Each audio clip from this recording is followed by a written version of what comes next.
Okay, well then I will call this meeting of the Curriculum Committee to order.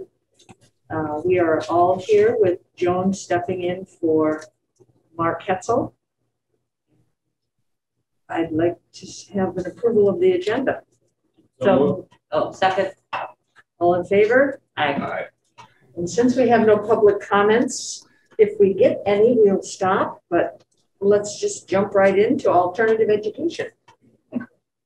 So, we realize, just as in the notes, it has been some time since the board or this committee has heard an update from our alternative education program today. And there are a lot of really great things happening to support our students in alternative education, and we want to take this opportunity to update you all on what's going on in alt-ed, who we're serving in alt-ed, and as we look for our longer-term planning, but clearly from a facility standpoint, what are some things that would be good for us to have in mind to continue to build what we can do for kids there? So we've got a great team from the high school that this is kind of the core team from the Teaching and Learning Center plus High School Admit, and I think we know some, but maybe not all of everybody who's here. So I think what we'd like to do, Brian, if you could kind of walk us through a group of introductions, and then we'll get into the presentation. Well, I'm Brian Borowski. I'm the principal of the high school.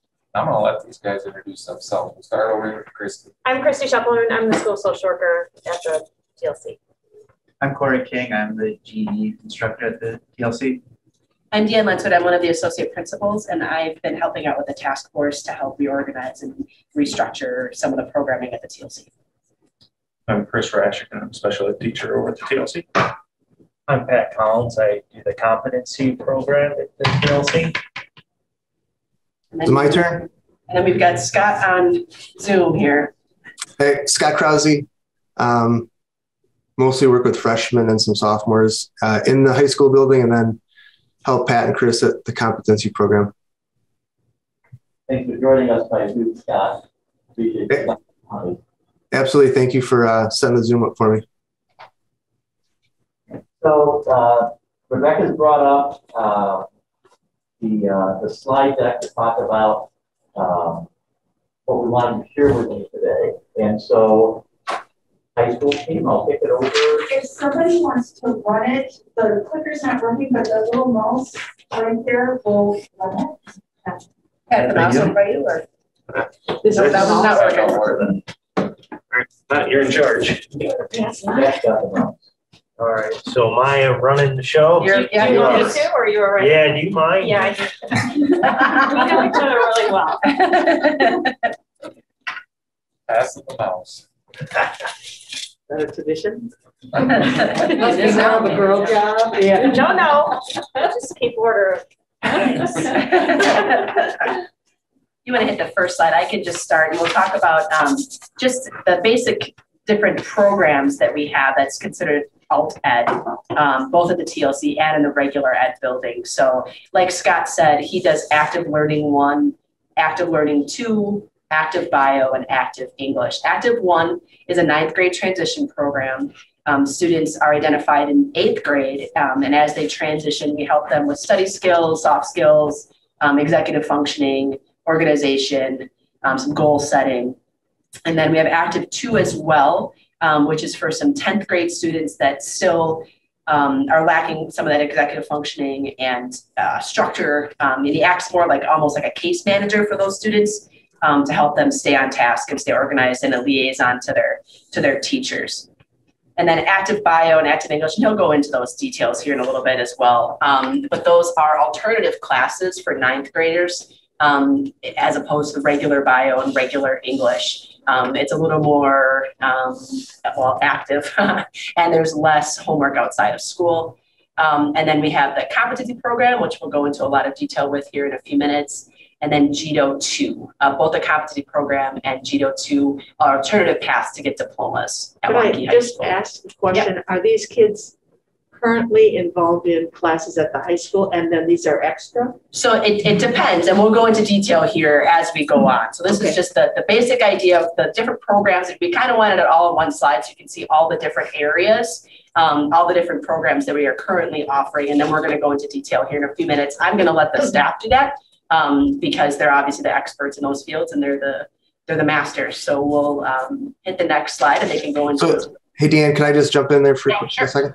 Yep. So to answer your question about kids being in the class and being in the high school, the first 4 classes, they're active learning 1 and 2, active bio and active English. Those take place in the high school.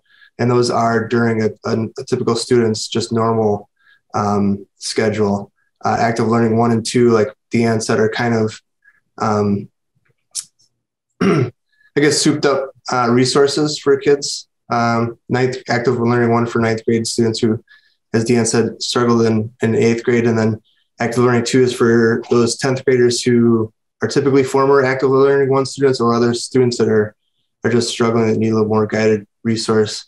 And then active bio and English, like Deanne said, are 9th graders, but it really originally started as a recovery class for kids who failed bio and English as freshmen. And instead of, them taking it during summer school because they probably didn't have enough work completed or ELOs checked off the box that they could recover it in summer school, they would typically have to retake all 18 weeks of bio or English 9 with freshmen. So it's just kind of a different setting for kids who need more in-class one-on-one instruction. So those first 4, yes, they are part of a normal high school schedule for a kid. Thank you. Yep.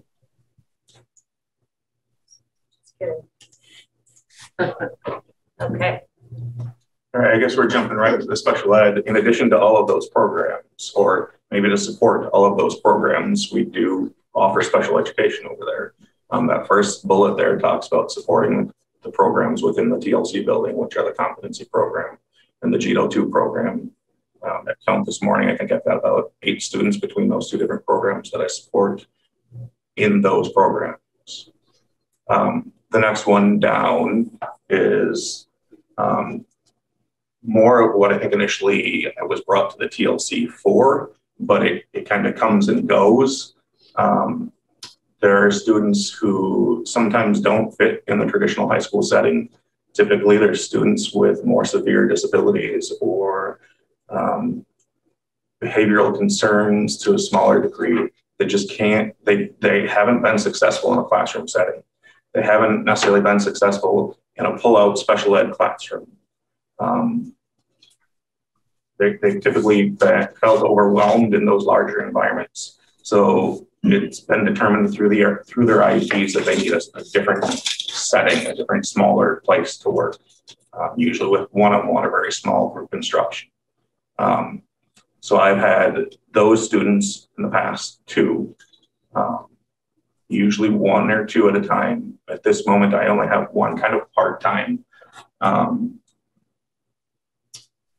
Mental health is usually a large piece of that as well. So those are students that just take up a lot of time and energy. And then the third kind of role that I have within my job is when students have disciplinary reasons why they can't be in the high school, but they have an IEP, then I am the person who helps coordinate, who does the special education services for that and then facilitates the work between the high school and the student at the TLC trying to keep up with their classes during that time. So within the TLC, I kind of have 3 roles there. So when you say within the TLC, that means they're in that building, right? All right, I wanted to use part of my time to give you a little history also of what created all this, these choices and these options over at the high school.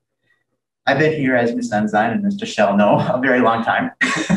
And I watched this grow from a school of 700 people when I started here. And we had what was called WCSD at the time, Work Experience Career Exploration Program. And we needed something different and changing. And we went to active learning. But we were still finding we were catching a lot of students in active learning. But then we had nothing as sophomores, nothing as juniors. And then seniors were like, oh no, what now? And back in 2006, 2007, the state of Wisconsin started using the GED Option 2 program. And Mr. Kirsten's like, should we try this? And we were one of the first schools to try it. And I want to go back. What our options were, the reason we went this route is what our options were is when I got to juniors and seniors, we could send them to Operation Fresh Start, where I think Mr. Browski said it was like $12,000 a student to send. We were sending 5 to 6 students to Dane County Transition School, and that was costing $10,000, $12,000 a student, plus transportation costs. We were sending some to Challenge Academy up at Fort McCoy, which I think they take away the 8 or something when they send students up there. And occasionally we'd send some students to Madison College. So when we were looking at the costs of it, we figured one teacher doing GEDO, I call it GEDO, it's GED option 2, that it was going to be more cost effective to keep it in the building and have control of our own students and work with our students and keep them in the community and keep them as part of connected to our school and community. And you're going to find out, being in the TLC, we are able to keep them connected to the high school and connected to the friends and connected to classes and connected to teachers and guidance. It's a really awesome opportunity. So what I do, GEDO 2 is just one thing that I do. I think there's another slide of the other things. Is when Scott was saying he does all these things, we overlap so much. We cover each other, we help each other, we work with each other's students, we do what we can to make sure the students feel connected. And so in the GEDO 2, what we have to do is we have to look for seniors. They have to be truly at risk. And at risk is adjudicated, behind in credits, parenting, things to that effect. The eligibility is we look for students who are 1 year behind the graduating class. They should have a 9th grade reading level, but we will work on it if they don't. And sometimes, depending on their needs, we can start students at the end of their junior year. So that's the entrance requirements to get into GED option 2. This is what we do in GED. We follow the GED curriculum, but then the school district can decide what else they want to add to it. And so we have to have the students pass the 4 GED tests with a score of 145 and above. That's pretty much generic throughout the whole country because we're using the GED program. We test at Madison College, and those are the amount of time they have for it. Because our seniors at our high school have to have 90% attendance to participate in graduation, we require them to get 90% attendance for our program. And these are students who have been disconnected from school, who don't like school. And now we're getting there 90% of the time. And so it's an important part of the program. We have to pass civics test. We have to have passed health. We have to do career exploration, employability. And then at the bottom, so those are things that absolutely have to be done. And then we've added on the bottom a personal learning plan. I like to get to know my students. I want to learn more about them. Finance unit, I want them to start figuring out budgets and checkbooks and things for their future. I give them a future plans packet because when they're done with me, they could be moving out of the house. They could be on their way to college. They could be on their way to Madison, work and start learning.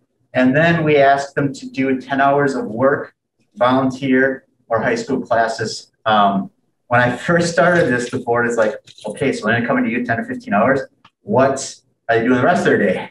And so really it's a 25-hour-a-week program. They must either go out and have a job, they must volunteer, or every high school class counts for 5 hours. And this keeps them connected. I've had one student want to take chemistry because she wanted to be a vet tech. I had another student who loved photography, or another student who liked the trades. So they would go back and stay connected with those classes. So it gives them an opportunity to get their diploma, and they do get the Waunakee High School diploma by meeting these requirements. Yeah. There we go. So as to the competency program, just a little background on my position. So Corey was kind of doing GEDO and competency dual, and Corey, competency for you started what year? About 6 years ago, we thought we would try something because we were missing the junior population. We started, Mr. Krause got Active Learning 1, Active Learning 2. We had connections with up to juniors, and then they had to wait until their senior year. And during that waiting time, they're either being truant, they're either being not cooperative, they're just kind of doing nothing. And so we were given 6. I'm gonna go off script again. I told Chris I wasn't going to. Go for it. The first year we added competency students. It was 6 of the, I think there was 300 and some people in their class, and I had 294 to 300. And they had nothing. They wanted nothing to do with school. They wanted nothing to do with their future. And it got to me, and Ms. Shepard was in the room, and I had an awesome para because we were trying to do it actively. We were trying to get out to places. And we had, one day I get a call from Dunkin' Donuts of a former mom of a student that said they need help. And I would say 4 of those 6 kids took the job at Dunkin' Donuts. They were up at 5 o'clock every day in working at Dunkin' Donuts. And basically they were running at Dunkin' Donuts. My 4 students who had no future. They came to me, we worked, Mr. Collins really has a nice program going now. We had a good idea, we had them going, we got some stuff done, but every day they showed up. Every day we had these conversations that led them towards their future. I actually just got an email from one of those students talking about her baby and how she's doing, where she's living now. It was neat, but we were trying to do 2 things at one time. Then we lost the para, and then Pat joined us. And so then Pat said, I'm running with that program. So Pat took it from there. All right. So, so yeah, when I started really looking at the competency program, they all did graduate through GITO, all 6 of those students. Yeah. So I want to give you the ending story of that. Then Pat got it. So I originally was working at the intermediate school, and so I was doing a position called Horizons. And then I transferred over to the high school. And the first thing I noticed about students that were juniors was they just needed a chance to have their academics reignited. The idea of these were students that hadn't, as freshmen, really hadn't engaged in learning. As sophomores, had attendance issues, truancy issues. So one of the things I really started looking at is just how can you reignite learn? How can you get students to take interest in academics?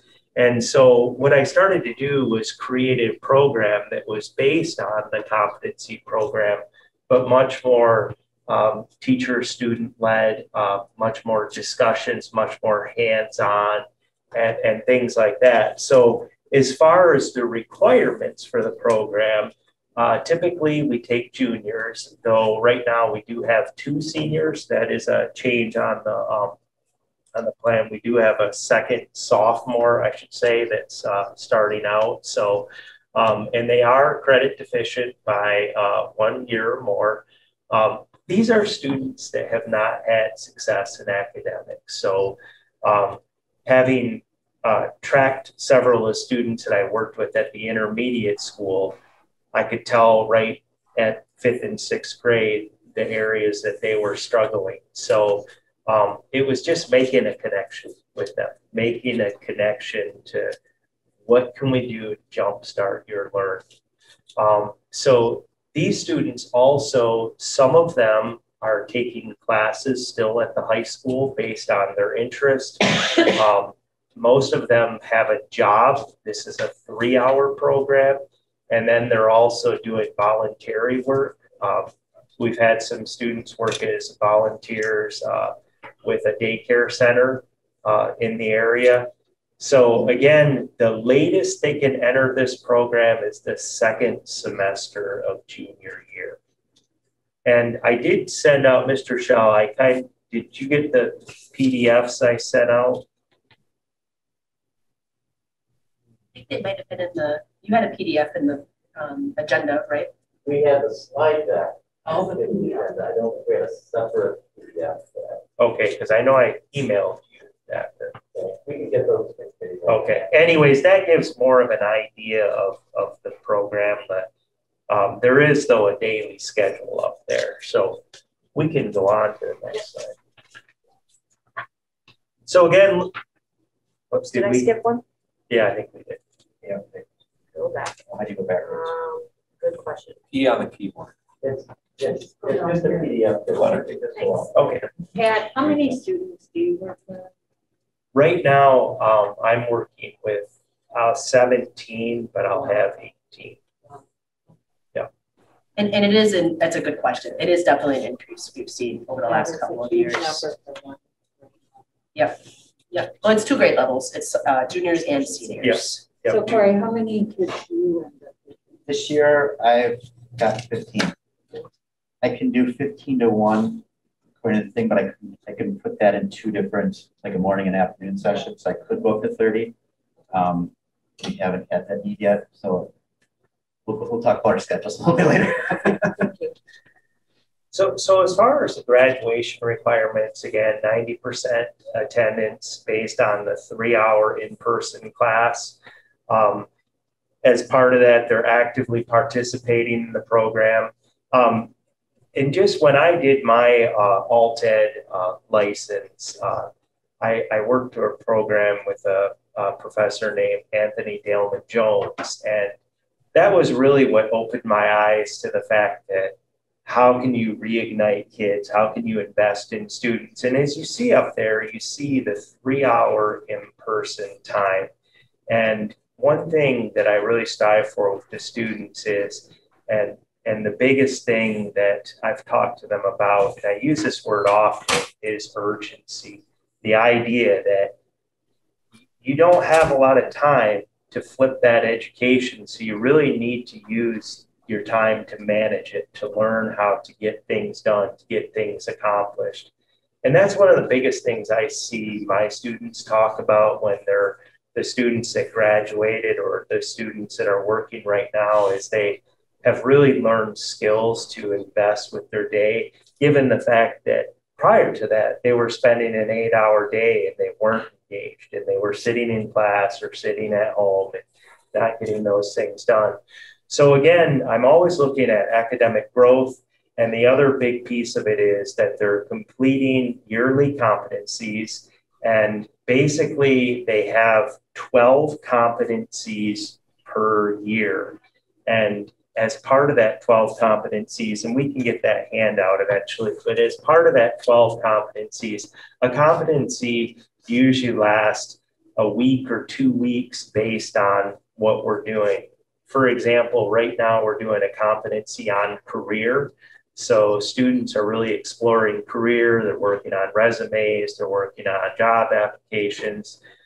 Wednesday, we have someone from Madison College coming in to speak to kids and kind of talk about the paths that open doors. And then also we do a lot of just discussion topics. We talk mental health. We talk about soft skills. We're talking about life skills. So there's a real balance. And then they also have a math program that they do. They have a money program. And then we also do, we spend a lot of time with social and emotional learning. And so I think the next slide will cover that. Well, Schedules. one, yeah, but schedules, again, competency is 8:30 to 11:30. And then I have a PM section that's 12 to 3. And again, the typical student is either working in the afternoon or they're taking a class at the high school. You know, when you look at the schedule, it's pretty concrete, but if you look at the little footnote at the bottom, I don't think any of us here have not had a student in our room. We have at least one student in a room every hour of the day. They are comfortable there. They like being there. After Christmas, we had quite a couple early arrivals because they were ready to come back to us. I have not taken a D-Day lunch this whole year and like that other years because I like to let students, they have jobs, they have classes, they can't always make it that 8:15 to 11:15. So if they come from 9 to noon, that's okay with me. And I have one student that stays late at night. So they feel it's great when you can see these students who have been disconnected from school, attending 90% of the time and staying more than their 3 hours a day.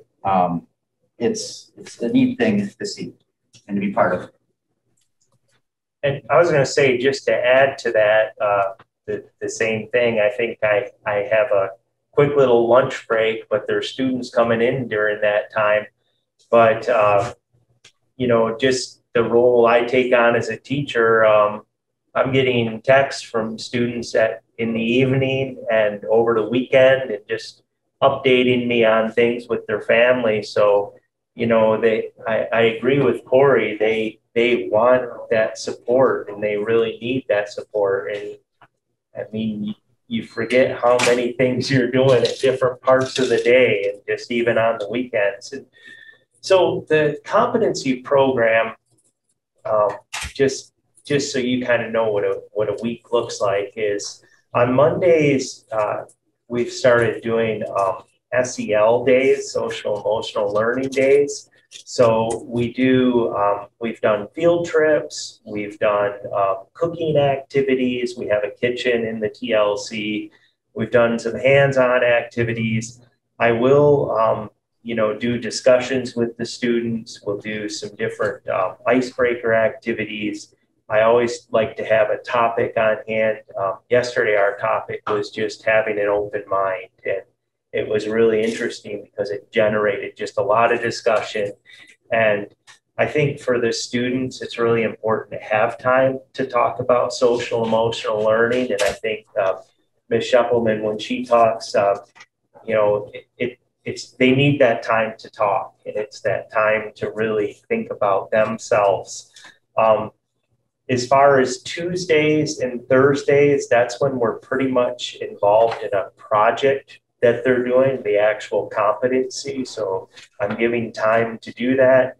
And then they're also, you know, they're doing advisory on Wednesdays. And we are currently just starting a book. So we actually, you know, we try to tie in literacy with that. So, you know, basically the competency, I'm covering all subjects, but they're in these little project-based activities. So they cover all the different academic genres. And then the students are also doing a year-long project where they're taking on an interest that they enjoy.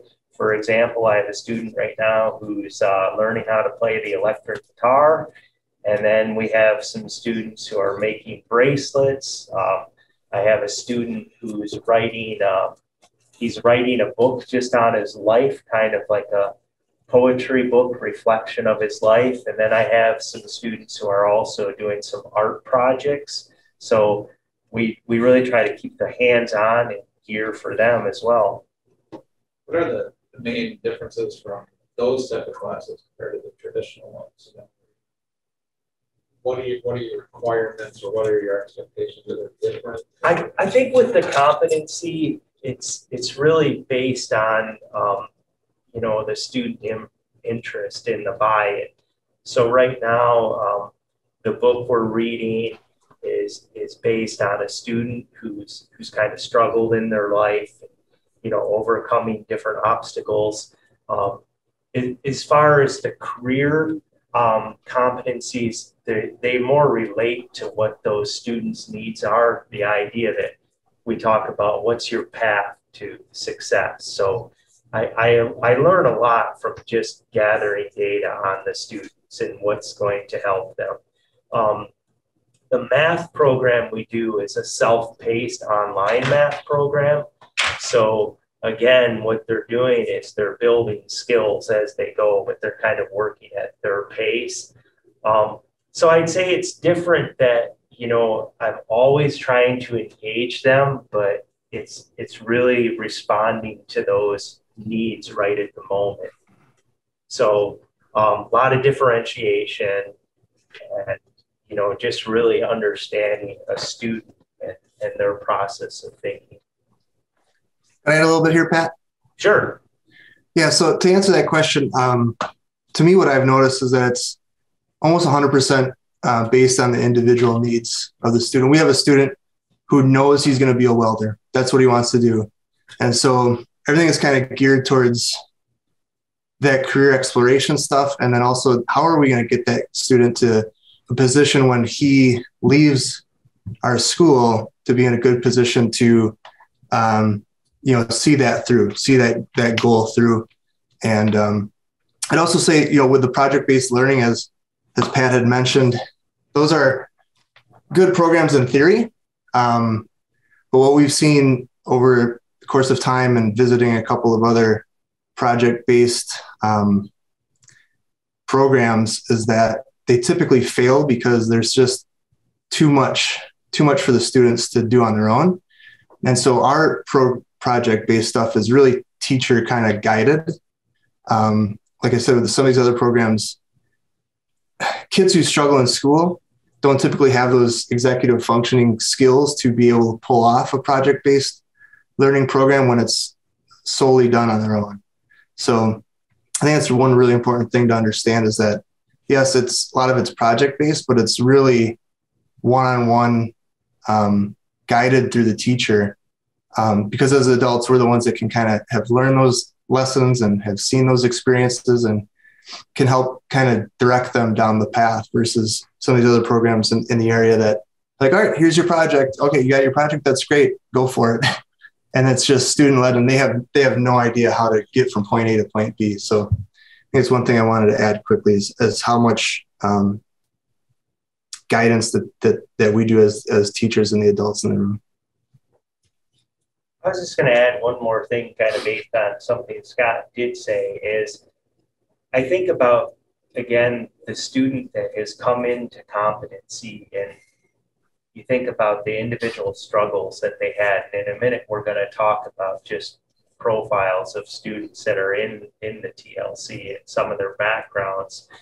And I think for a great deal of these students, the difficulty with them having success is they don't have a lot of those soft skills and they don't have a lot of those functioning skills. So it's really front loading a program where they do feel good. And for me as a teacher, the biggest satisfaction is when a student says, wow, look what I did. I feel great about that. Or look at the success I had today. So, you're always building on that energy level.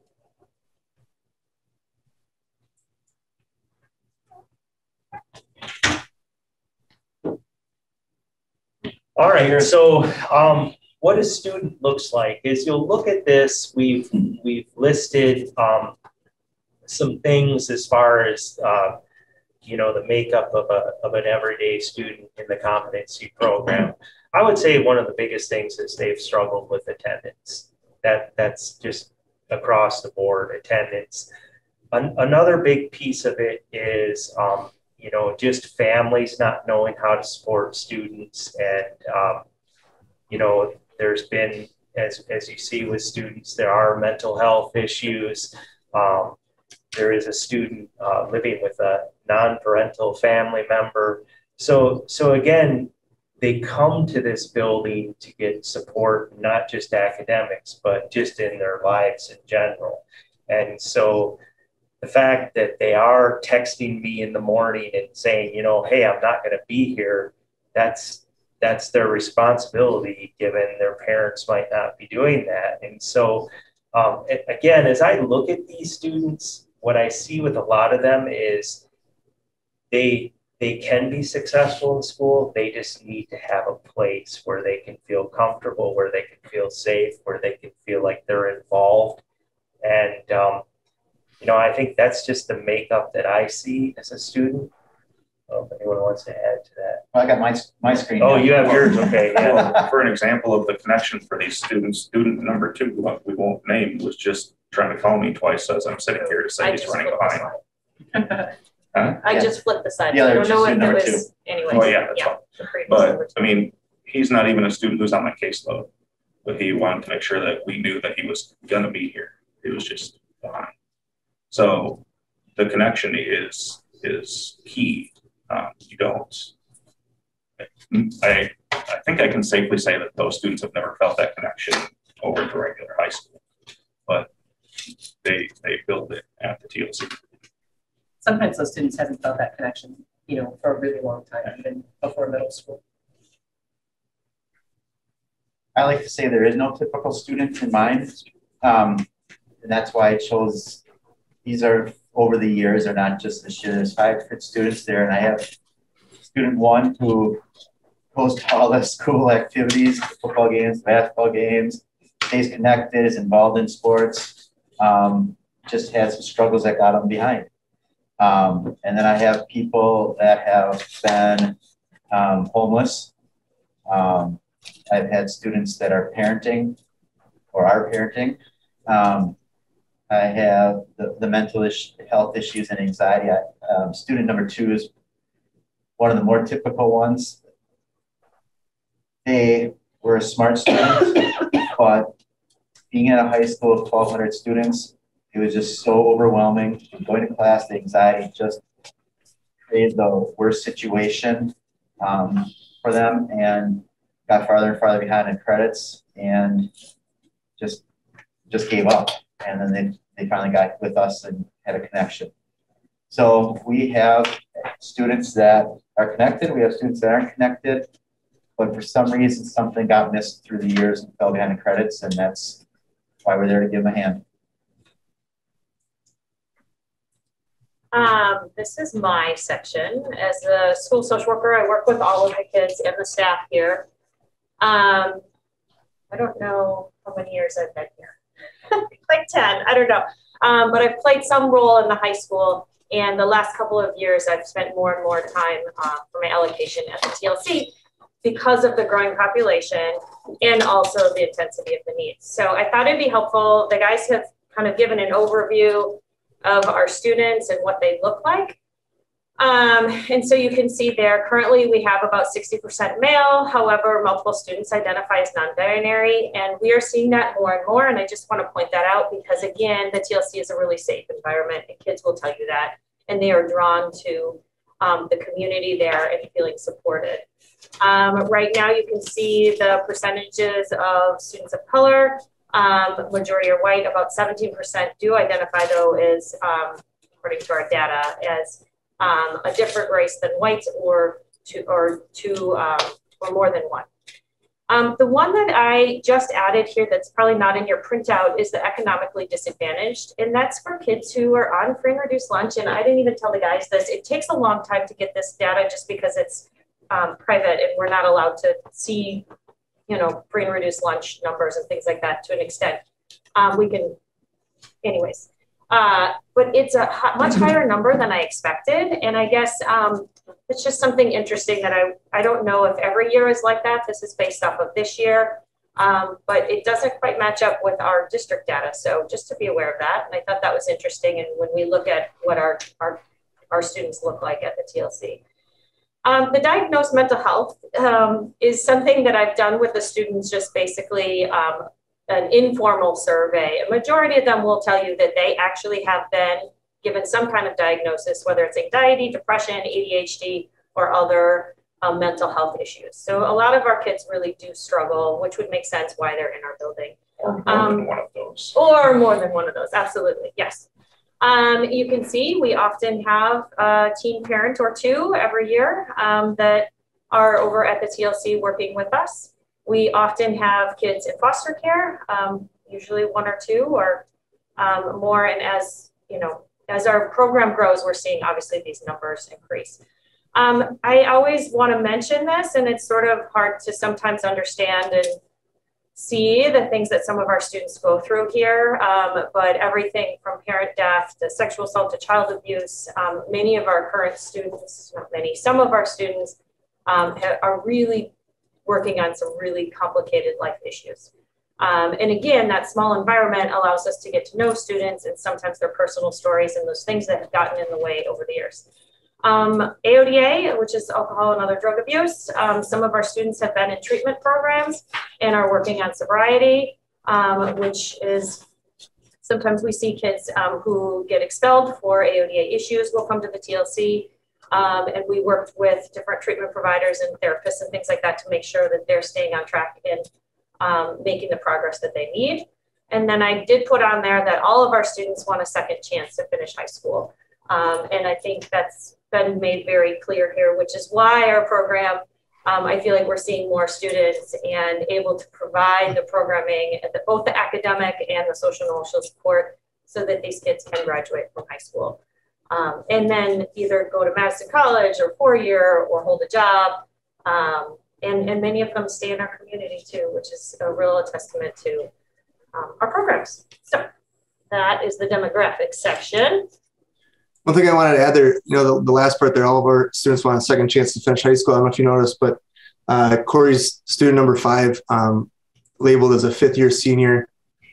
Sometimes it takes the kids a little bit longer to get through. Sometimes the kids say, hey, you know what, school is just not for me, I'm out, right? And then they get in the real world a year and they realize, maybe I had a pretty good opportunity there and I want to go back. And so there's that chance to always catch kids who maybe realize that some of their earlier choices may not have been best for their future, and we're always welcoming them back into the programs. We welcome them as long as we can. Right. On to graduation rates. So I was able to, because BPI requires the program to keep 8% graduation rate or better. And, they work with us and because a lot of the students are transient, a lot of them are, there's a lot of reasons they come and go. So that's the 8%, or then they will work with us if we don't meet that point. We have had 130 of 150 students earn their diplomas. And over those 15 years, we've had an 86.6% graduation rate. And most students that graduate typically go into the workforce or attend Madison College, but 4-year colleges are not ruled out. There are ways to get in. I don't recall of anybody going directly to a 4-year college at this point. But is that is something that we remind them, right? If they go to Madison College, that there's the transfer program and 4-year education is not out of the picture. I just had a student email me that said, she's doing 2 years at Madison College and her plan is to go to Iowa State next year. So I mean, there's openings for them. So as far as the competency program, from 2018 to 2020, there were 3 students that graduated. And then last year, since I transferred over to running the program, I had 2 students, my first 2 seniors last year.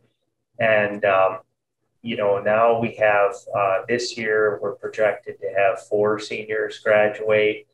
And just to share on the idea of, we've talked a lot about opening doors to the future, is the 2 seniors that I graduated last year.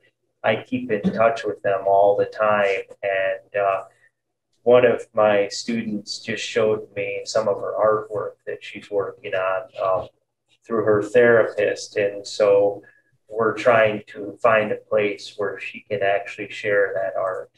And so I think it's nice that they're keeping in touch with us, and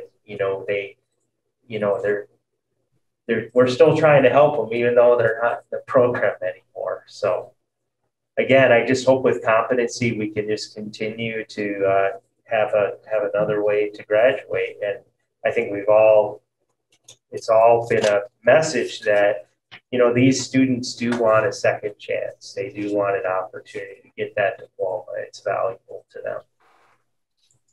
Just go back to I think the thing to keep in mind here is that these students were on a trajectory where they're seeing 130 out of 150 diplomas. To the numbers in the competency program. Some, but very few of those, probably would have diplomas had we not had these types of pathways for them. So, when you think about the 13 years we had, 230 kids, that's actually a lot of students. And that's why we have programs like this.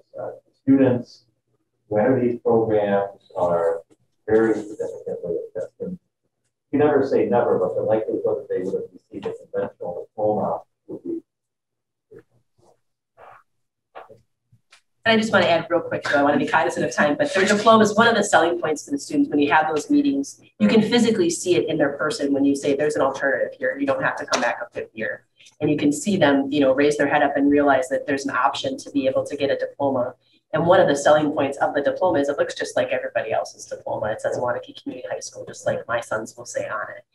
I do have the opportunity to walk with their class as well. Many of them don't want to, but even if they don't, we slap the hat on them and take pictures of them because we want to celebrate their success and continue to build on it as a program. So. When you say it looks like it, there's some sort of asterisk though, saying that it isn't the same. No, on the diploma, nope. On the transcript. On the transcript, there is. On the transcript, there is, it'll say earned by equivalency, just to let higher education organizations know why they don't have 24 credits.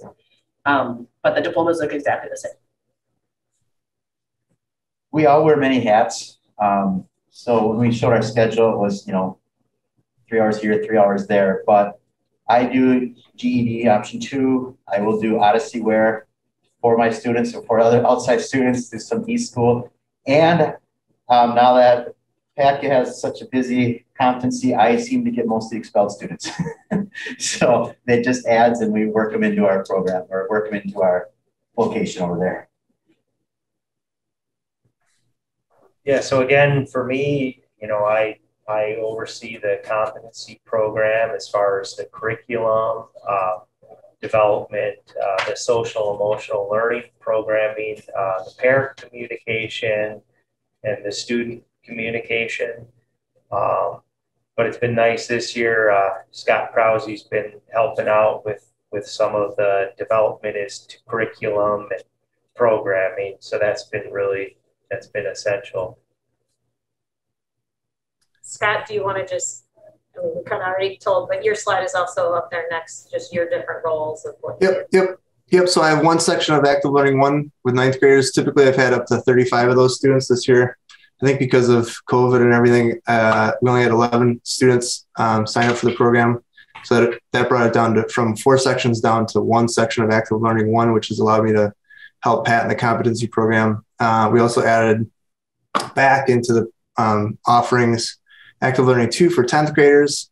I have a section of active bio that I teach with that I support Todd Shuka in, and an active English class that I support Jen Johnson in. And then I work in the competency program. I get over, so I have first hour active learning 1. I get done about 9:40 and I get over the competency program. And then the other day I have active learning 2 in the first hour, over there again at 9:40. And then at 12:30, active bio and active English start, and I get back to the competency program at 2 o'clock. I also help kind of set up Alex Math for the students.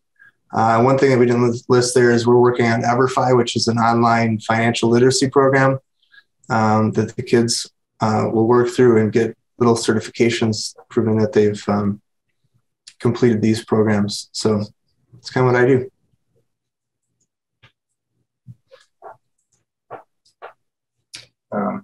I kind of already went through in depth.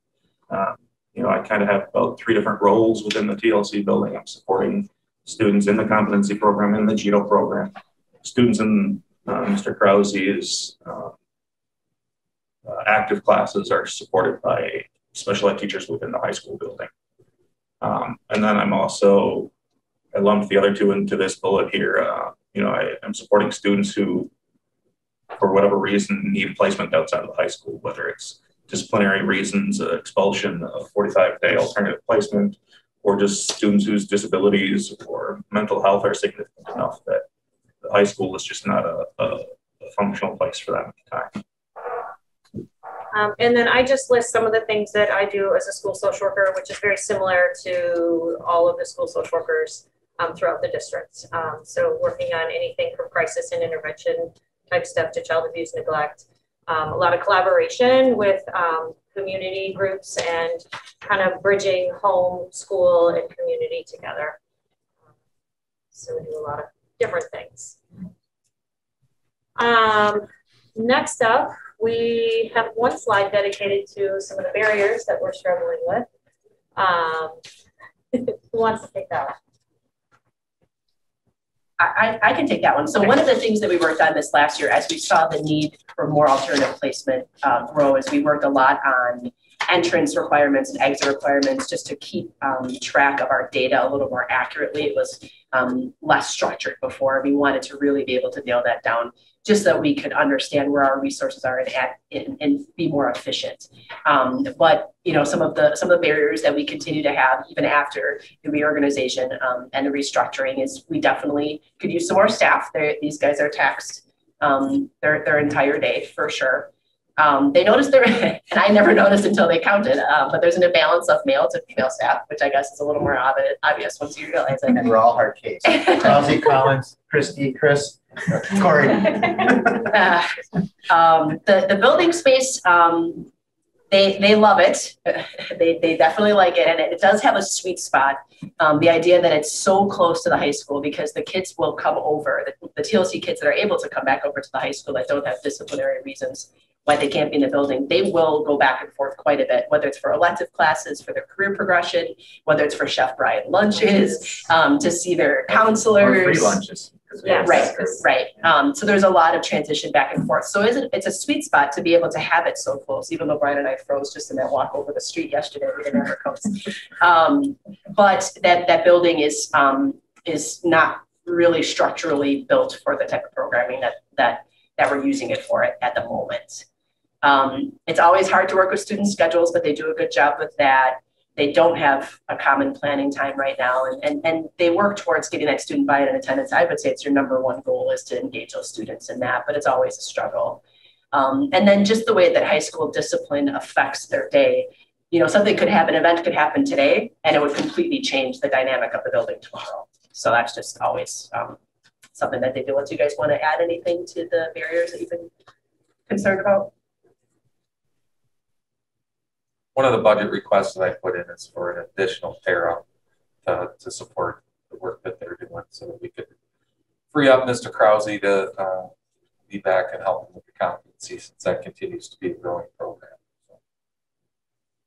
Yes, thank you for that.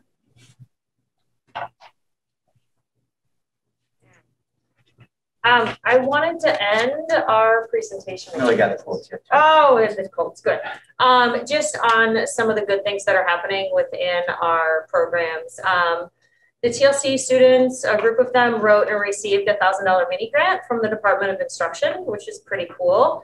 And we meet weekly with, through another grant, a mental health therapist who comes and visits our school, and each week we meet and talk about different mental health topics. And then the kids decided that the high school students decided that they wanted to share some of the things that they've learned and are learning to younger students. And one of the things that we talk a lot about is stigma around mental health.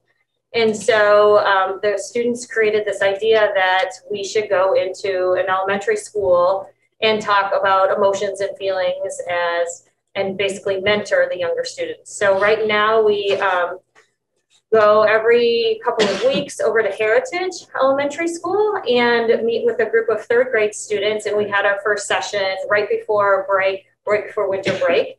And it was incredible. So it was, it's pretty neat. So the kids will have to, in writing the grant, they had to write the grant on their own. And then they also are going to have to be doing the budgeting work with it. And also they plan the weekly sessions and run them all. So they're getting a lot of leadership skills. They're working with the younger kids who are benefiting. And it's been a really cool cross collaboration between high school students, elementary school students, school social workers, teachers, administrators. So it's just been a positive thing. So that will continue for the next 6 weeks, I think. Or well, we have 6 more sessions or whatever, 5 more sessions. So that is kind of exciting and fun. And then, if I can get this to go, we thought it would be helpful to share just a little feedback from some former students, families, parents, etc. And I'll let the guys look, kind of flip through these.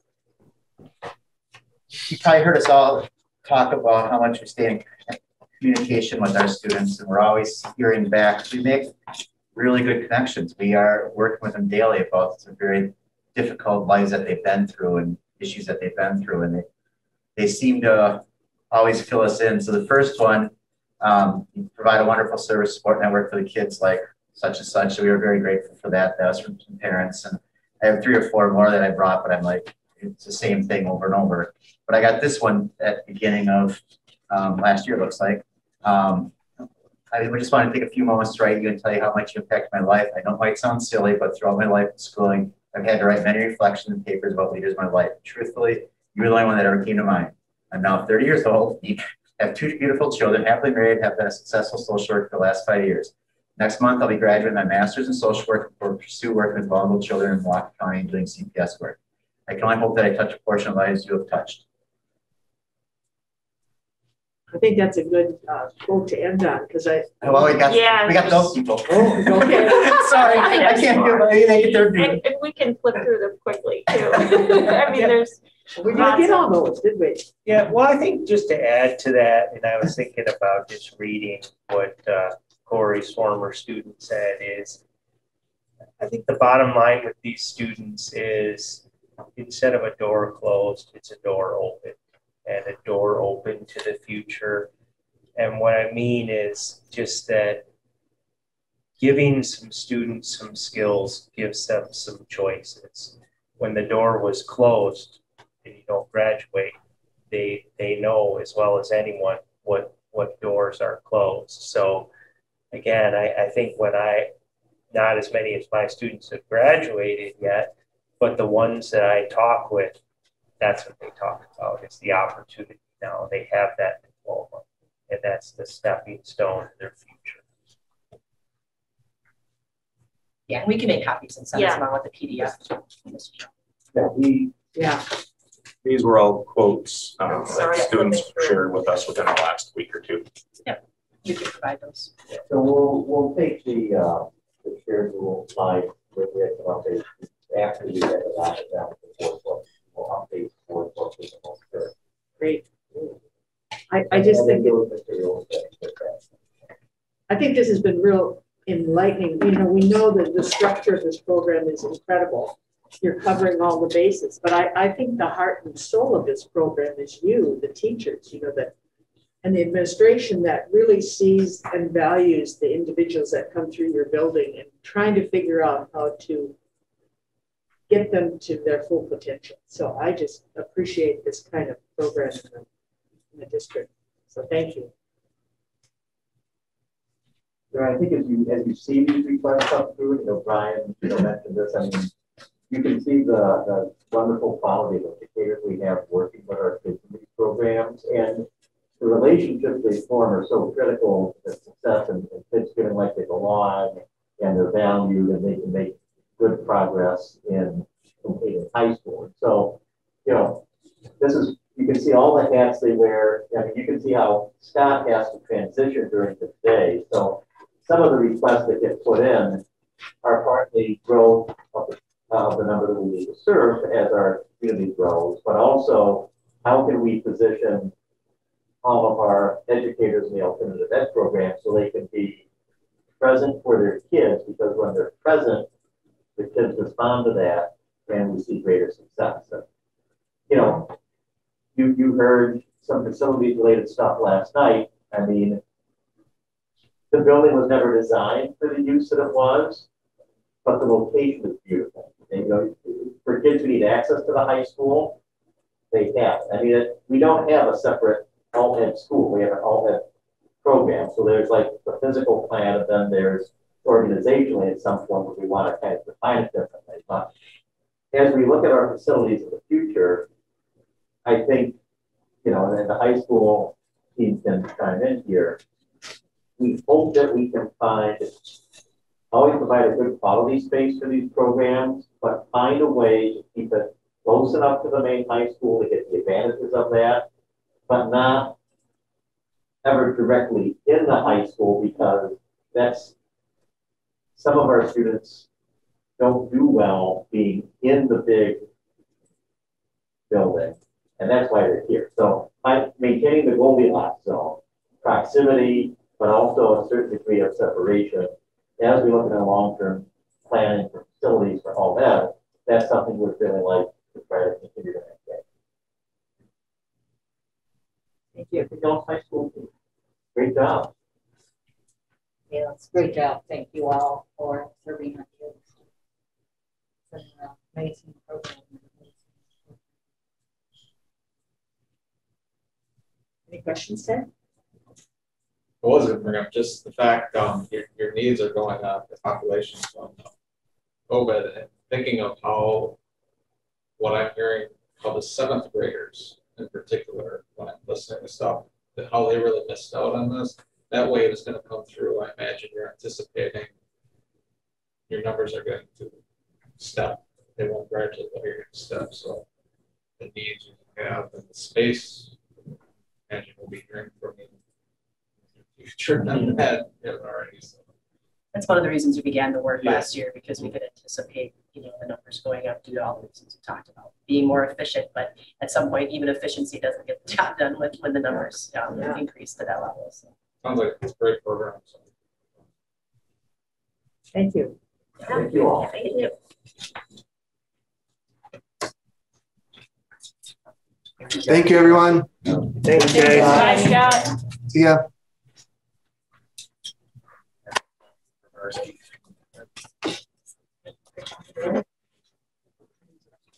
It's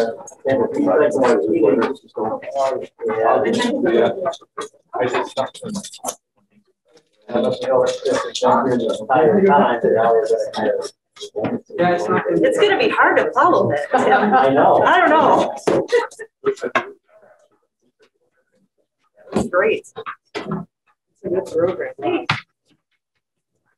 And we really hadn't provided you with an in-depth picture of all of this. Oh, I do actually. Thank you. Bye-bye. Great job. Hopefully something is really cool. And also to be watching and information. Back to Ted's question though, when you're looking from COVID, but just in general, have we got anything or any resources to kind of support some of the intermediate middle school kids that were maybe not intermediate, but the middle school kids who are struggling? They're not going to be credit deficient in that, and maybe they're not in a position, but is there any program that's being sensitive to their needs, or is that up to them? So there are a few different pieces. So we do have a program, some that supports the middle school. I think the key thing though is, we've invested in additional academic support positions for this year, and that has affected the middle school and also it's affected the intermediate school. We have added to our student services staff. And also part of what we hope to achieve through our focus on social emotional learning is finding ways to build connections to kids so they continue to feel a strong sense of belonging in the school community, develop, maintain mindset so when they do encounter adversity, academically, adversity out of school, that they can be resilient and persevere and see it out. Sometimes that, supports a student in experiencing success in a traditional program. Sometimes they need something more personalized than that. So we're doing a lot of things, I think, on the everyday level to try to keep kids included, keep kids on track. I think, having students on site, in person, relationships with peers, relationships with the adults in the school is really important. But we know we're going through a big disruption in adult lives, in the lives of our youth. And so we are going to have to, to the point that you and Ted are both raising, as we see students progress through our school system who are experiencing the disruptions that are coming in a lot of different forms of the pandemic, we are going to have to look at, what types of additional supports might be needed 1 year out, 2 years out. And we've never had a disruption quite like this before. So our ability to forecast isn't as precise as we would like. So I think, Brian and Jeff and the other principals talk about what they're seeing with each other in terms of at-risk kids? Are they kids that we could probably support within a traditional model, or do we need to look at more personalized alternative routes? Well, I like to see that, you know, the administration's looking ahead and that there's a concern for these kids, and we don't always have to have a program, but just that we're aware that there's going to be challenges this next couple months, years. So thank you. I'll just add, bring you back to the November curriculum committee when we talked about those universal SEL, those soft skills, those relationship building. Yeah. All of those universal things we're trying to put in place to help as we come back from COVID and navigate COVID. We're seeing the mental health needs and the SEL needs. And so really putting that with our youngest learners, kindergarten all the way up and working on those skills. Yeah, that's an ongoing since day one that we got back here. And good news, Scott Krause, who was on Zoom, is going to be one of our trauma trainers. So he will be trained. We have a team, and I mentioned this in November as well. We have a team of 7 trauma sensitive schools trainers, and that's happening at the end of this month. So he will be trained in trauma, having that trauma lens, and be able to take that back to his colleagues, and will help us with training at the high school level. So we'll have 2 trainers at the high school level. But that's not why I'm here today. Good. No, we're here to provide an update on our English learners. Yes. And yes, sure. And I have Kelly Pertzborn here. Yes. I'm so excited she is able to join us. This is a busy time of year. And Kelly is our EL teacher at Heritage. She's also bilingual certified. She's our only bilingual certified teacher in the district. So it's great to have her here if you have any questions about the everyday instruction and things that I might not be able to answer as well as. I just have one overall, and you may cover this in your interview, but when you talk about English language learners and bilingual, it just seems like you have such a mass number of languages out there. It's not as if I can teach you in Spanish or whatever. It's you have to look at a kid who can't speak English, figure out how to do it. So when you say bilingual, what's the greatness of that as opposed to just generally teaching kids who can't speak English? Judy, you're teeing us up. I was going to say, I think I might answer some of your questions, but save that in case I don't, because we can come back to that. Okay, all right. I didn't mean to. No worries, no worries, absolutely. Do you want me to control this or? Sure. Okay, the program review that CISA did is also included in this, and I'm going to reference it a little bit, but I think, is this it? All right, so today I'd like to provide you just an overview on what we're currently doing for our English learner programming and what our staffing looks like, which that has changed over the year. We'll talk a little bit about our enrollment trends and kind of the reason why this is coming up so often. We're going to talk about bilingual bicultural programming and what that means, and then our proposed next steps as we navigate through this new world with more diversity and more different languages in our district. I have to be home by noon, so let's. This will be quick. I will not take as long as this is great. This is wonderful. So our current English programming right now, we use an instructional model that is called English as a Second Language, or ESL. So you might hear we have ESL teachers. This is very much content-based, and that is the model we've had for years. We have, with more newcomers, meaning very brand new beginner level English at the high school level, we have tried to pull and do some more newcomer programming over the last few years, because it's super hard for our kids that come into the secondary level trying to get to all their classes and understand all the different content going on. So we've tried to do some newcomer programming the last few years. Having newcomers or beginning level English speakers is relatively new for our district, and has just kind of happened over the last few years where we're seeing that increase in newcomers. We currently have 6 ESL teachers or EL teachers and 3 EL paraeducators. And I want to thank you as a board again for allowing us to grow, because we came into the school year, we were looking at 4 EL teachers and 1 para, and we've increased really because of the growth we had over the summer. And I'll talk a little bit more about that, but we had a pretty big increase in even August with our EL students. So Chris, is that 1 per school building? Yes, we have 1.5 at Heritage because we are close to 40 EL students at Heritage. And then we have a para educator now at Prairie, and 1 at Heritage and 1 at the high school. And then we have one of our EL teachers is also a certified bilingual bicultural teacher, which is Kelly. And this is important, as you'll hear about our requirements via state statute on what bilingual programming looks like and what we need to have available. The next slide I threw in here, I just wanted, oh, it's up there. It's a different, that slide. Oh, there we go. Okay, thank you. So I wanted to just give you a really brief overview on some of the English learner funding that you might have heard us reference or talk about throughout the last year. The first one is Title III. So this is part of, it really is under the Every Student Succeeds Act. It is a grant we have that is currently under 10,000. It's based on the number of EL students we have, and those EL students take what's called the access test. That's how we get that allocation, that grant money. Because we're under 10 grand, we are in a consortium with Baraboo. So I work with the Baraboo School District to help us manage our grant money.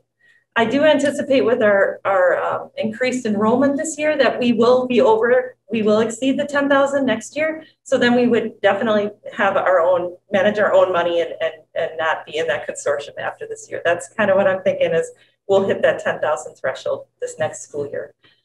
So really Title III is supplemental. It gives us the resources, the supplemental tools. It has a family engagement piece. It gives us supplemental money. It's not really, it doesn't really have a huge impact on our programming. It's just money we can utilize for additional subscriptions to learning tools or sending our EL teachers to trainings, things like that. We used Title III money to purchase our CISA 2 consortium, which gives us more professional development options this year. And we purchased our partnership with CISA 2 to do a program analysis and to help us plan a bilingual program. So Title III has been helpful in that kind of funding. Transfer of service, you've heard probably over the years because we utilize transfer of service quite a bit with special ed. If we have a student who moves into our district who has an IEP that has significant costs associated with it, we would apply for a transfer of service to help us be able to hire more people or get those services in place. With EL, we can also use transfer of service. When we have growth and increase in our students, then we need to increase our staff. So transfer of service allows us to exceed the revenue cap. And once we are able to exceed that, that money gets adjusted permanently. So that is, as Steve Summers would say, that's solid. It doesn't cover all the costs, but it's solid in helping us in our staffing. We are also exploring this last one. And so I don't know a ton about it yet. But what I know is that there is a reimbursement for bilingual bicultural programming. Once we have met all the requirements to have a bilingual program, I believe we would be eligible for a percentage of reimbursement. It is currently 7.9%.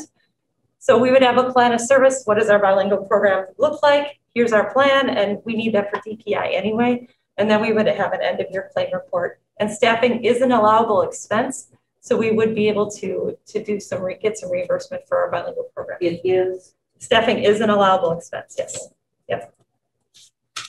That one we're still learning about because we haven't experienced it, but that's what we're reading. Okay, so the next one I wanted to just share with you, our growth.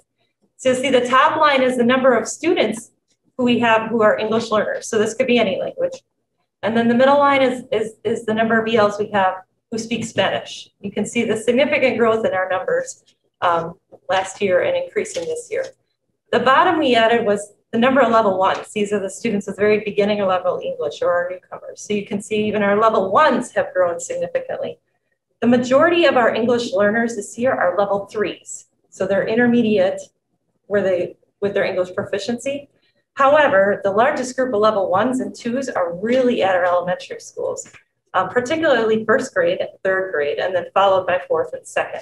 So a lot of our newcomers we're seeing at that elementary level, which is why you've seen we've made some adjustments to our programming even as late as August and increasing our staffing at the elementary schools.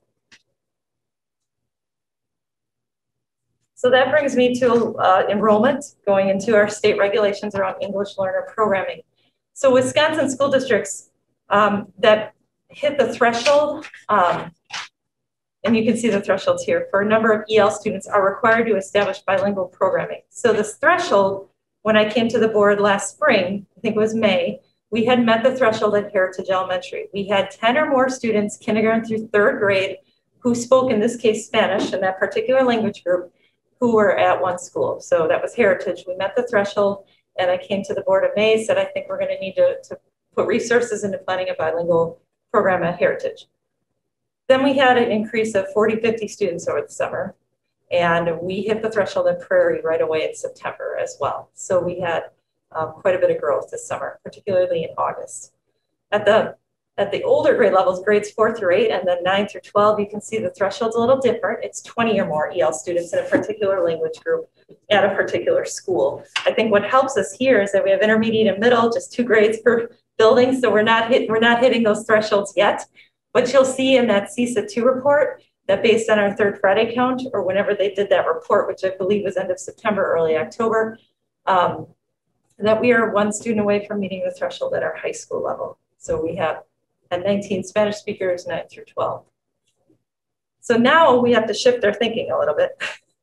But when we talk about those state regulations around bilingual programming, what that means, that means we're having bilingual instruction in reading, writing, and speaking. Native language and English, you're receiving that bilingual instruction. So we need bilingual teachers in Spanish because it also states that we have to have teachers, or the instruction has to be taught by a licensed bilingual teacher. When we hit the threshold at the high school level, we are also required to provide bilingual counselors for our EL students. And we can get creative. There is some flexibility with our bilingual programming that if we have 3 elementary schools, do we want the bilingual programming at all 3? Or do we want 1 school to have that bilingual program and then families can opt into that? So we have some flexibility as to what bilingual programming actually looks like, what model we want to use. Is it co-teaching? Is it push-in? Is it a 2-way immersion? We have flexibility on what we want to do with our bilingual program. That is helpful. And then the last bullet is just letting you know that the student who is an EL student is eligible for the bilingual programming. In our case, it would be Spanish until they test out. If we have students who speak Mandarin or another language, they would continue to receive like the English as a second language or EL services that we've been providing. They wouldn't be part of that bilingual program in Spanish. So they still receive EL services. It just looks a little different. All right, Tim, I think the next couple are you. So I'll let you take it from here. So as Chris mentioned, we've upgraded our connection to CESA 2, which is our regional service agency in the area of English learner support this year. That's something, as we looked at our rising numbers, Chris decided it was time to move that forward. And one thing that has resulted from that is the EL specialists at CESA 2 worked with us this fall to conduct a program analysis. And you had that in workbook as well. And if you haven't had a chance to read that in depth, encourage you to do that at some point in the future because that will give you a good picture of the landscape and some of our key issues as we hit these bilingual program thresholds and where we need to focus our attention. So we joined the CESA 2 consortium this year. That has really stepped up the level of technical support that we have been able to access, which is great because as you can see, the population we're serving is greater. That includes, as Chris mentioned, our number of students who are at that initial level of English proficiency. So if you're a teacher in our school system, the likelihood, particularly at the elementary level, that you will have English learners in your classroom who are in that introductory level. That level 1 is much higher than it's been in the past. And so that does require some different strategies as a teacher and understanding what, not just from an instructional standpoint, but also in terms of building those classroom connections. What are some things we don't work with different learners? So we are going to be bringing in, and actually we adjusted this a little bit recently, but we're going to have the opportunity for all of our staff to work with CESA 2 trainers this coming Monday. They're going to get every school, depending on which school they are, will have it in the morning or the afternoon. If you have some time Monday, you're more than welcome to drop in and sample or stay for the entire morning or afternoon to see what they're sharing. But they'll be doing that getting started with EL for all of our teachers on Monday. Other things we've done, and again, thank you for the budgetary support in creating the full-time translator interpreter position for us. This has been very, very helpful. We've worked to streamline the translation and interpretation requests. We make our report cards accessible in Spanish. We have activated some features in Infinite Campus to provide more Spanish language support. And actually, we're just adding a new module that's really going to further enhance what we could do for our report cards in Spanish.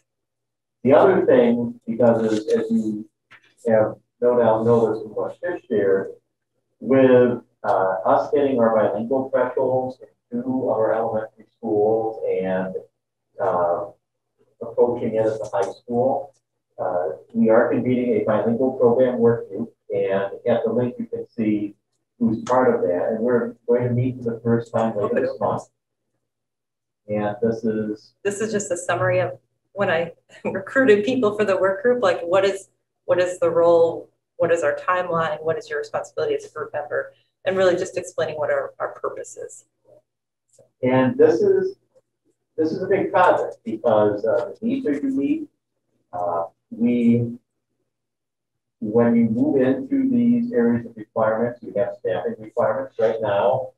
I think there are only bilingual staff member in the district in the role we need this in. So working on this from a personnel standpoint is going to be important. We also need to think about what bilingual programming will mean for us. Bilingual programming can mean a lot of different things, a lot of different directions. It can be really anything from focusing specifically, in our case, Spanish is a language where we will need to be providing bilingual programming. It can be as narrow as focusing on providing widespread bilingual education opportunities for Spanish language students. Other models would be immersion programs, where you take Spanish language students and develop their English skills and maintain their Spanish language skills alongside students whose first language is English, growing their English language skills, but also deepening their Spanish language skills. Now, we've had for a long time an elementary world language program, but that's an exposure program, not an immersion program. So, these are all things about, what does this look like? These are questions that our work group is going to have to consider. And what does that mean for elementary age students? What does it mean in the middle? What does it mean at the high school? Because we have students who have bilingual, so even if we don't get the thresholds in the near to medium term future at intermediate or middle school, we'll still have to consider if you're a Spanish language English learner and you have bilingual supports in elementary, and you're going to be in a bilingual program at high school, even if the intermediate and middle school are a few students short of meeting the threshold, it's not going to be really conducive to those students' success to really have a build-up goal in terms of the program. So the committee's going to start meeting later this month, and we'll keep you updated on that progress. We have a lot of things to consider. Could I just ask, do we have any other bilingual thresholds that we're close to at all? It's only Spanish. Last spring, we were at 5 of Mandarin at Arboretum. So we're, halfway there. But I haven't seen us get close to that 10 mark. And we're not in, I was just wondering about the influx of the Afghanis, if there's any have not seen that out of Fort McCoy or wherever they are. I've not seen that yet. No, okay. So just a little more information from the program analysis.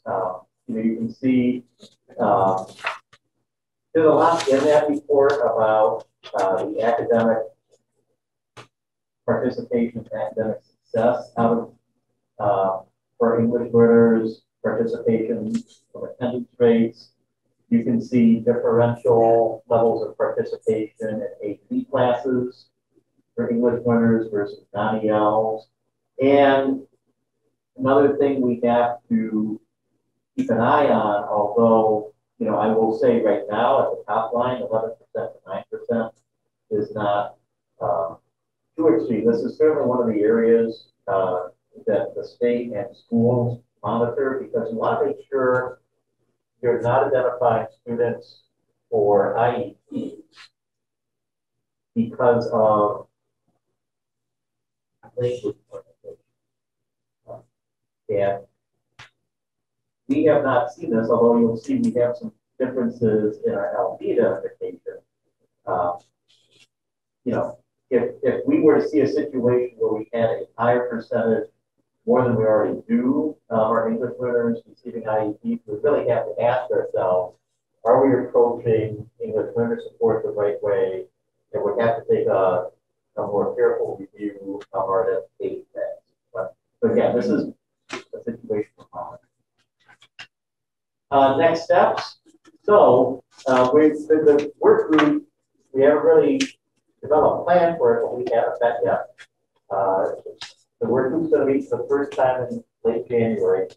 There is no chance that we won't have a high quality bilingual implementation plan ready for implementation this fall. So we are going to need to apply for an additional year of waiver with DPI for bilingual implementation.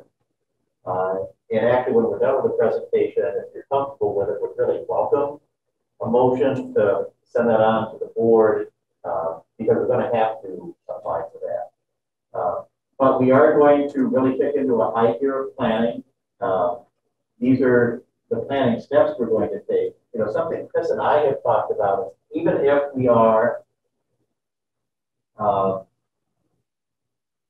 going to pursue an additional year of flexibility, there's going to be some parts of this where we're still working on the plan, but there's something we need to do regardless. So we know we're going to have bilingual programming. It's almost certain that we will cross that bilingual threshold at the high school sometime. The trajectory makes that almost a given. We will need a bilingual counselor. So this is going to be the kind of thing, even if we don't have a formal bilingual plan, if we have a counselor vacancy in the upcoming year, we're going to have to take a really strong lens to trying to fill that with somebody who is bilingual. Because if there are staffing needs we can anticipate that we can address in our normal course of hiring, we need to begin doing those even before we have all of the planning pieces finalized, so we are not caught in a staffing crunch in our implementation here. Chris? I was just going to add that part of the reason we are applying for another year of flexibility waiver is because of our huge influx in the summer of 40, 50 more kids, and then our shift is trying to staff that and meet those needs. And then partnering with CISA, the program analysis took a little bit of a delay. We actually didn't get that program analysis till late November, early December. We now have shifted from just planning at Heritage that we need to plan district-wide, so it's a much bigger task, right? Looking at bilingual programming district-wide. And I think we're making very good progress in where we're at. I have asked CISA their thoughts on this, and they said that planning a bilingual program, a meaningful, thoughtful bilingual program, is a multi-year project, right? This is very typical that you're not going to be able to pull this together. State statute says things like you need to notify parents of their option to opt into bilingual program by like March 1st. Jake, there's deadlines we are not prepared to meet, and we don't know what kind of bilingual program model we need. Our work group, a team of people, which involves parents, teachers, student services, related arts. We have a very diverse group to really look at what is this bilingual program going to look like K-12 now, rather than just at Heritage. So I think we're doing some really great things, and I'm really excited about this work and the work group that we have put together here that'll start in a few weeks. But definitely had a lot of growth even since I last spoke to the board in May. And so we've been navigating, with the newcomers as well, and just the pure number of ELs. We have, I think, 130, 140 ELs right now. The bilingual counselor thing, like Tim said, is something I will be putting in the 3-year plan. Probably sooner than later, and trying to combine it with also increasing the counselor position at intermediate and middle, which has been a budget item for some time because we have a split counselor. So there are things we can probably get creative and look at to do, but it's very exciting work. When a student comes in as an EL student, let's say in the early grades, is there a way to see how much service do they need before they graduate? Is there an in and out of that kind of support? I think we have that data. I don't know if we're tracking it in that way at this moment, but that's a really interesting way. I've heard before that typically a student who enters into this program takes 8 years to catch up to their English speaking peers. So that's how long you can typically expect. We really want kids to be out of this program by the time they hit the high school, because by then you want them to be excelling with their native English speaking peers. The only thing is we get those students at the high school level who are coming still with newcomer levels of English, and we don't have 8 years in that time. So, but that's, I think that'd be a really good data to track to see how many years students typically are in the program. I think the CISA report actually mentions. You'll see us on this topic again. We can definitely that data. Sure. Yeah. You indicate on one slide that the attendance rates for the drops off of the 9th grade, is that assuming they're the ones that are coming in as English learners at the early? And I mean, you know, with that, what does that mean? That it drops off? They don't have to do it at all? They're not? What it means is we see lower attendance rates at the high school level. And this is really for a variety of reasons. But we know when students are in school, they're less likely to make progress as if they were in school. So, I mean, typically what we see is, you know, first of all, it's really challenging to be an English learner. It's also exciting that you are learning a new language, but depending on the context, it will be really challenging too. So, you know, it's one picture if you're a kindergartner. You know, you may be at a low level of English proficiency, but you're a kindergartner. And even if the kindergartner grew up in an English-speaking household, they are still in developmental levels of their English learning in a different kind of way.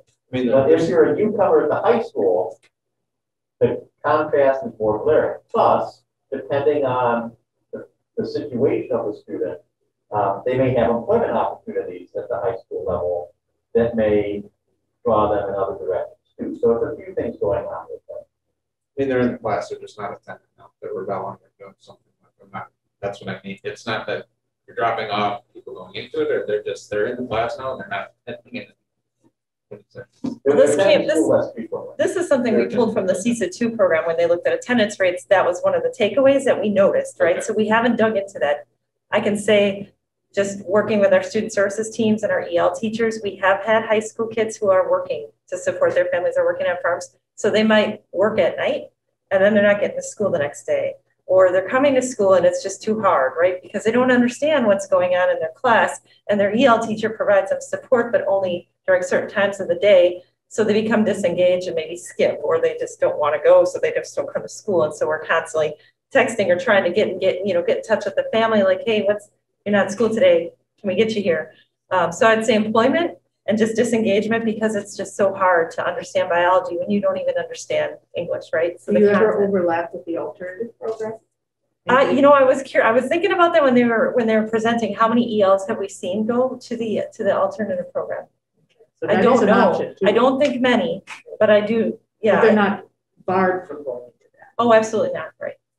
That's where the team, like, there's a process to get there, a referral process, and if that's what everybody feels is the best avenue, we would certainly allow it. So that would not be our preferred. You know, again, it's an alternative program. English learners. There's a range of objectives. I mean, you know, you would hope if a student came in as an English learner to us in kindergarten, probably 11th, 12th grade year, you would hope that they would be at a level of English proficiency where they would no longer be designated CL. But they may come in later, and some will make very rapid progress. Every student is unique. So, you know, I think the key thing here is you're going to be hearing, I wouldn't say every time that we meet, but probably every 2 or 3 meetings of this committee, you're probably going to get at least a brief update from Chris and me on the progress of our work group and what this is looking like, we can bring the additional data back. Some of the questions, not on the EL progress, but on the attendance. If we were to go back to the school report cards, you look from DPIs, we looked at a few meetings ago that presents some of that information in there, but we'll bring the level progress information back. So other questions that you have? Just a couple thoughts and a question. So I attended 2 out of 3 of the elementary school listening sessions. Overwhelming staff members who had these students in their rooms are hanging on by their fingers. They don't know what to do. They don't have the tools. They are.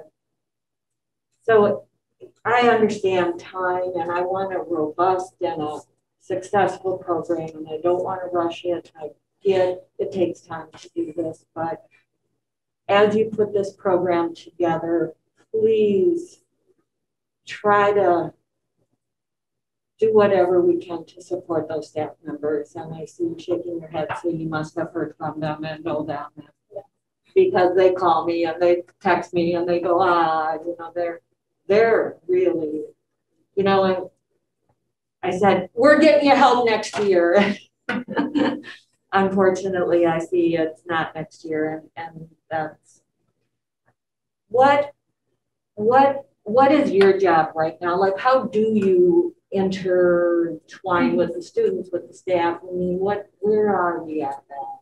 So I have taken the role, as Chris mentioned, we have 1.5 teachers now at Heritage because I have 36 students there. So it's just, that's a lot of students to manage, and K through 4 as well. So you can't say, well, I'll just be in first grade all day. No, you have students across the school who need you. So I've been very lucky to receive half-time support from the EL teacher at Arboretum. The majority of my day is push-in support. So I'm not necessarily leading the class myself. I'm pushing in and supporting the teacher as they're teaching those EL students. My job, because I'm bilingual too, I've taken the role at Heritage of supporting mostly the newcomer students. So these students came in with no English. So I spend most of my day speaking Spanish because these students need access to education. And at this point, instructing them in English would not work. They wouldn't be able to learn.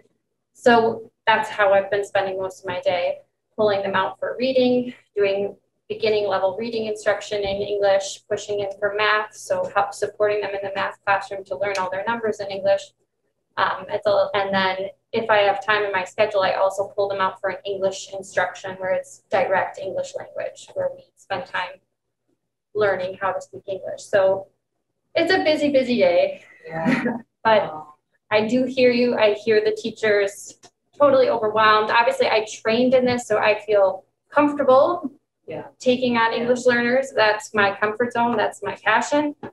But I can understand as a classroom teacher, your feeling of discomfort when you have children in your room who might not be proficient in English. And they want to help them, and they're feeling so helpless in not communicating with them. And you know, it's a huge job, and I don't envy where you're at and how you're trying to put this puzzle together, but I appreciate your sensitivity to those needs for both the students and the staff members who are trying to navigate those waters, because it's really stressful for them.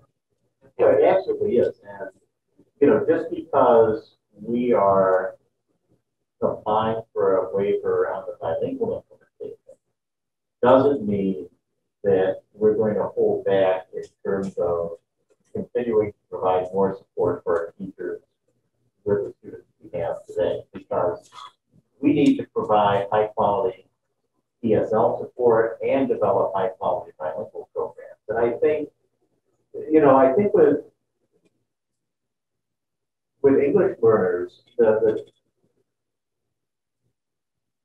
some of this is things where folks can benefit from training.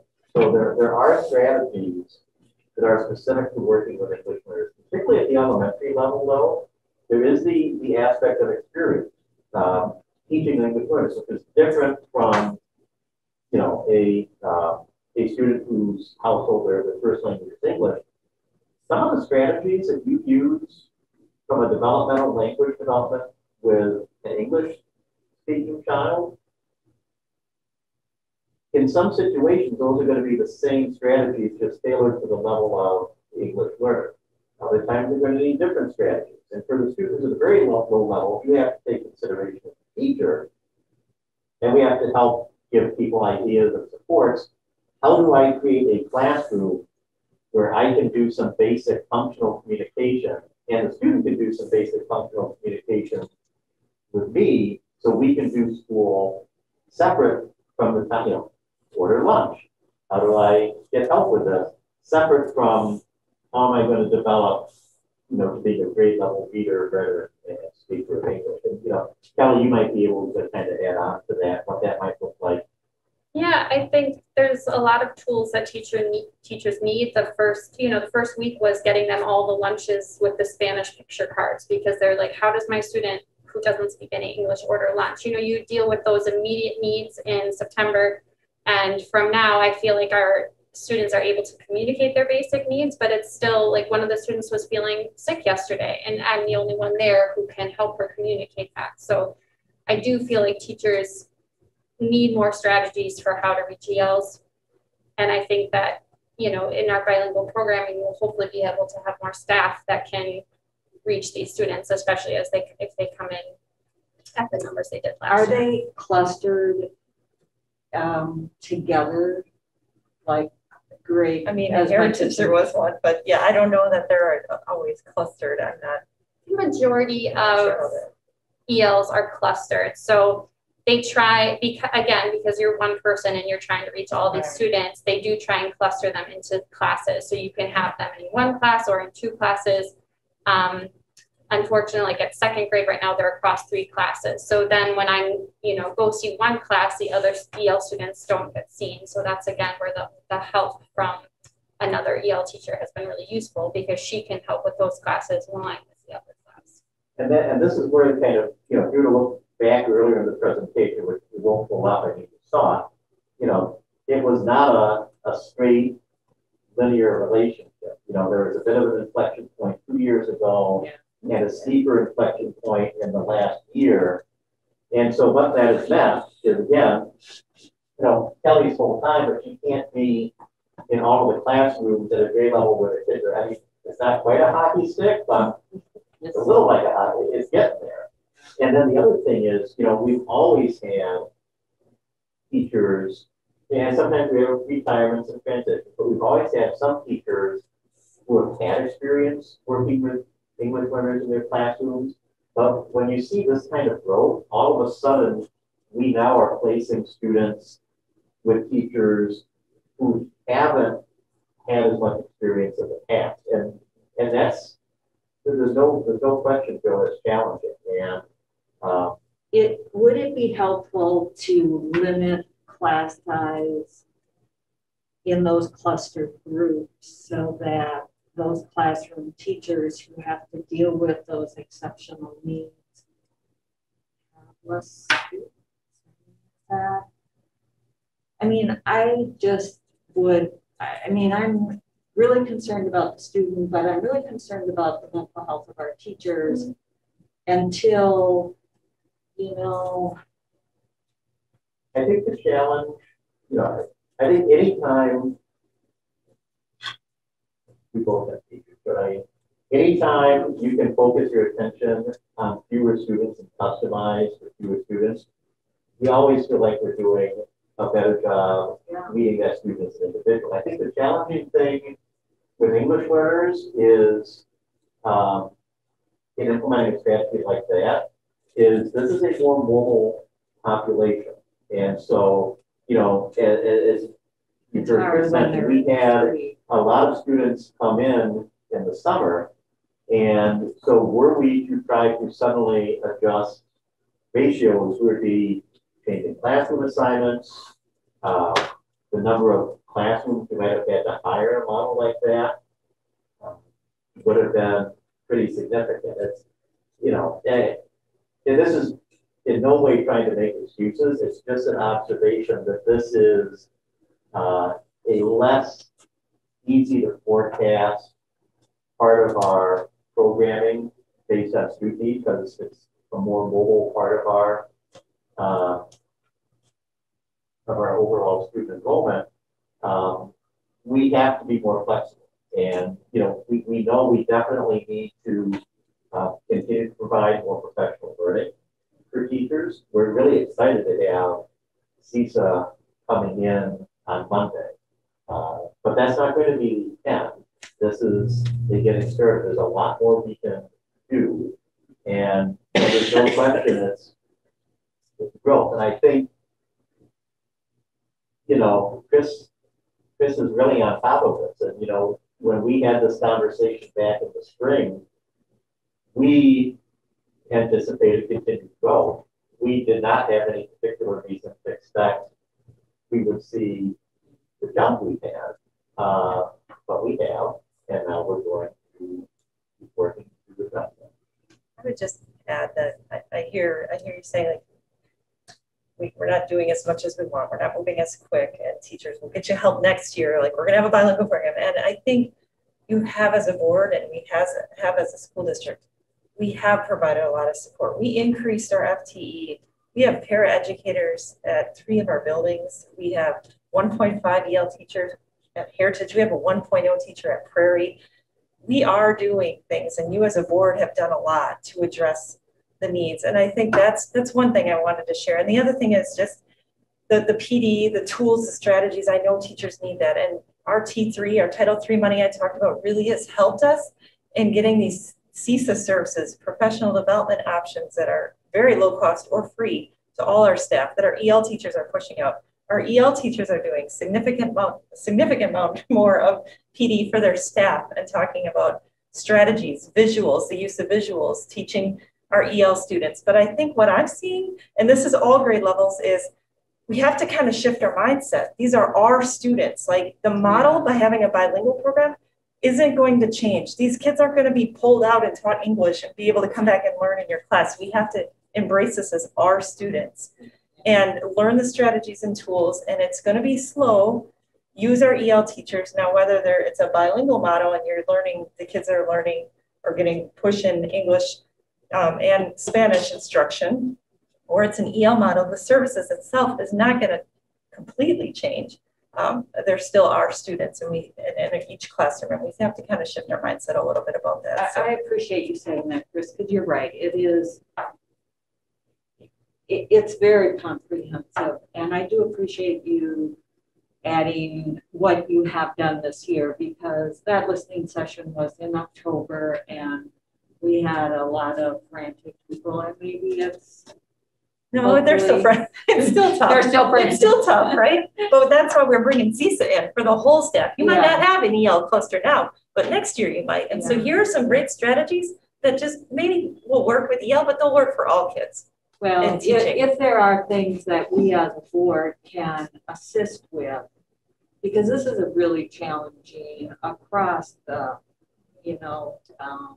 district issue, please, if you need our help with policy, with personnel, I mean, it's a big thing. I mean, one thing we're definitely going to need help with. I mean, we have help.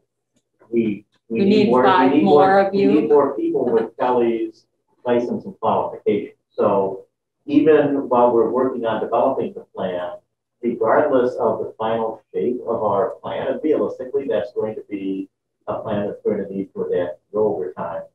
We know we need to add staff who are with a few different things. One is we need to add staff. We need to continue to provide internal professional development, but if we have the opportunity to bring in somebody who has a strong background working with English learners, that's probably something we want to capitalize on. Absolutely. We know we're going to need more bilingually certified educators. So even while we are developing our plan, where we have opportunities where it fits things that we're pretty sure we're going to need, and we have an opportunity to hire somebody with a bilingual certification, that's something we're going to want to take advantage of.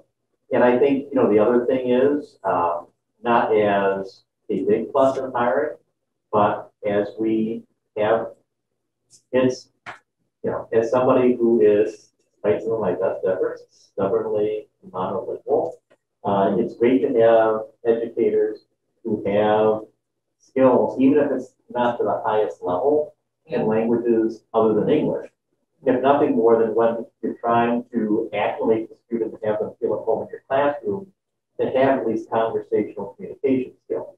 This is, Spanish is obviously our number one, but, to the extent we could hire, we do have, as Chris said, 5 Mandarin students at, 5 students who speak Mandarin Chinese at Arboretum. Doesn't hurt to have some conversational Mandarin. So, I mean, these are things we have to kind of, look for in hiring as characteristics that would be helpful. Just around hiring, I should add, so when you approved the 1.0 bilingual teacher for Prairie, we did not have any bilingual applicants, and it was late August or mid-August maybe. So we hired on a 1-year, an ESL certified teacher. So that position will be posted here in the upcoming months as a bilingual position. So we repost and work to get that bilingual teacher position at Prairie. I anticipate we'll want to start looking for a bilingual teacher position at the high school level as well in the near future. I talked to Steve about if I should put that in our 3-year plan or if it's more of a growth with EL and we can utilize transfer service. So we're working through how we would approach that. So, but definitely, like Tim said, you'll be hearing from us about updates on our bilingual programming and the needs that we have and where that fits into our planning. And bilingual is a growing demand, low supply area. And, just like there have been conversations from time to time about grow your own, something we need to look at in terms of special education licenses, where we see some of the similar dynamics. That may be something down the road we have conversations about with respect to bilingual as well. If we have teachers who have competency in Spanish and they want to go for the bilingual license, is that something we want to work with them on? I mean, there are a lot of different things we're going to end up, but we have to work. Great. Any other questions? Well, thank you. I really appreciate Kelly being here. This is a busy time with access testing all our ELs right now before the deadline at end of January. And we not only appreciate Kelly being here in this meeting, we can appreciate Kelly as a bilingual licensed educator being on our staff every day. Good. So I think we need to make a motion potentially to submit that waiver. Yes. Thank you. Yep. Yeah. Is there any reason second? to believe that it would not be granted? So. No, especially working with CISA and having a contract with CISA to help us. And because I guess it's very typical to have a multi-year waiver as districts plan. I think we're taking all the necessary steps and moving along quite well that I don't anticipate we would have any kind of a problem getting away. So we have a formal motion, second, all in favor? Aye. Thank you for your support. Thank you for having us here today. Thank you. Motion to adjourn. All in favor? Aye. Thank you all. One of the things is something studied by you, and I'm sure this one is regarding the gymnastics. And I turned on a staff development day schedule late last week.